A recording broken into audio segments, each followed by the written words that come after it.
This episode is to all those African politicians who thinks of their positions as family inheritance.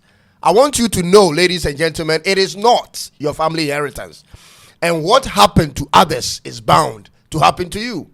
There is a time when you come in and a time when you check out. And it's always advisable to check out when the applauds are loudest, ladies and gentlemen.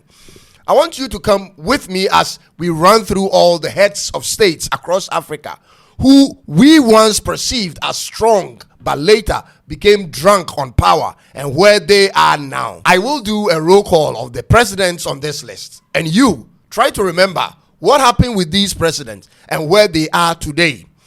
And I've grouped them in two, ladies and gentlemen. One group was forcibly removed and the other group died whilst in office. Let's begin with the first group, and you determine what happened with them.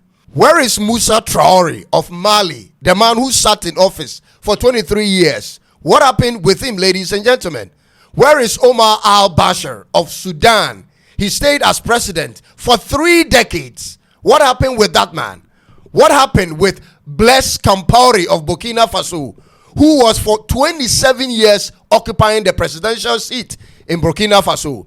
Where is he now, ladies and gentlemen? Yahya Jammeh of the Gambia and Alpha Conde of Guinea. And what happened with our own Robert Mugabe of Zimbabwe, whose presidency lasted for 37 years?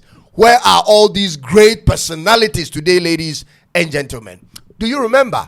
Many of whom came in with the total support of their people, but ended up ousted by the same people. What happened between when they took power and when they had to give up power, ladies and gentlemen? Between that time, what went on?